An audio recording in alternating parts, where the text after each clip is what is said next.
Jefferson was succeeded by James Madison, who had served the preceding 8 years as Jefferson's Secretary of State.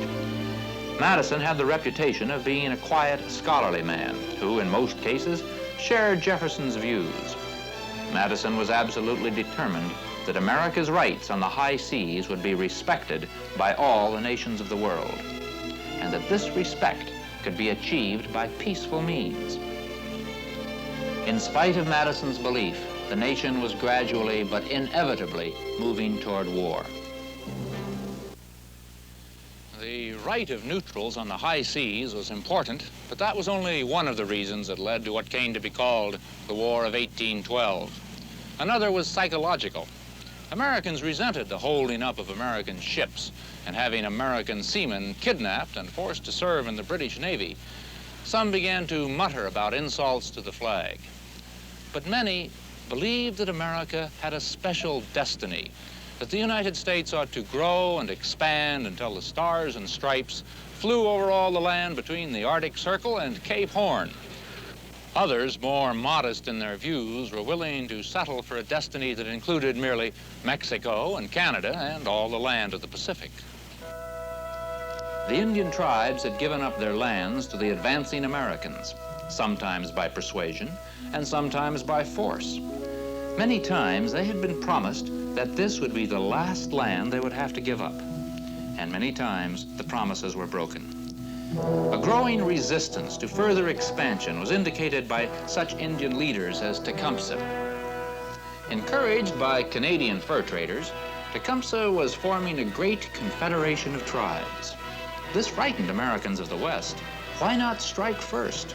Seize Canada, smash the Indians, and end forever any chance of a British and Indian alliance. These fears found their spokesman in the War Hawks, a group of young Western congressmen. The War of 1812 proceeded as ironically as it had begun. United States forces crossed the Detroit River and invaded Canada, but under pressure from a large force of British and Indians, withdrew.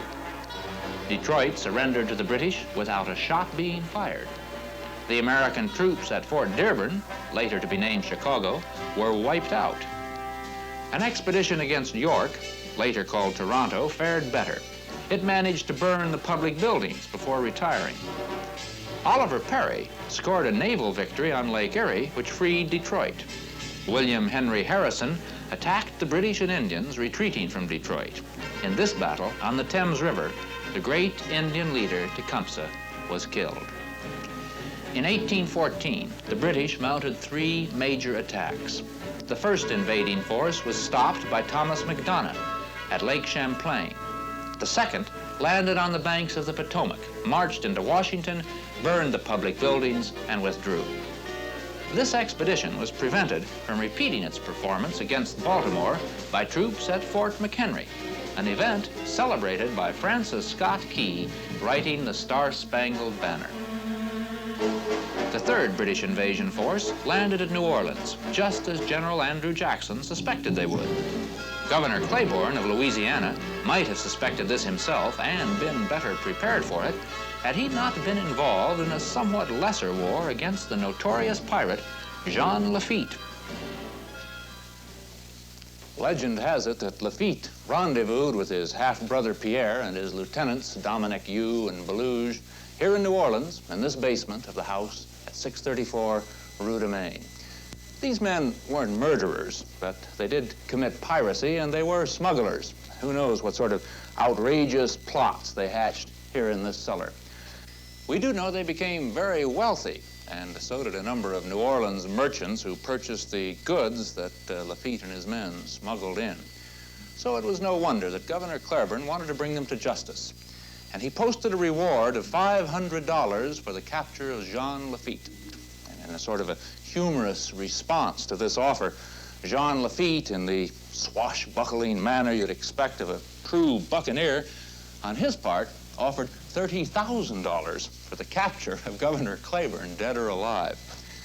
Now, the British knew about Jean Lafitte, and as they were planning their attack on New Orleans, they needed somebody who knew in detail all of the land around the city. And they sent an emissary to Lafitte to have him help them.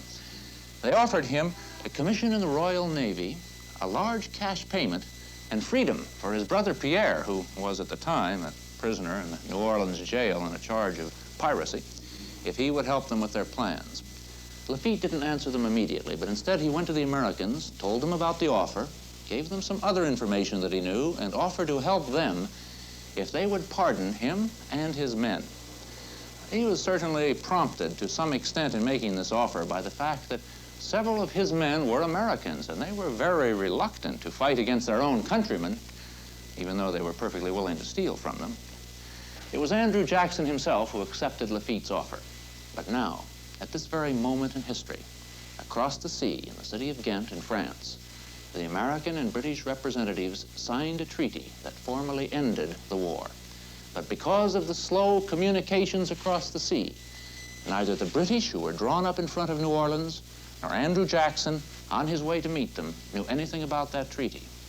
There was a great battle fought in New Orleans, where the Americans and John Lafitte and his pirates, all under the command of General Andrew Jackson, defeated the British.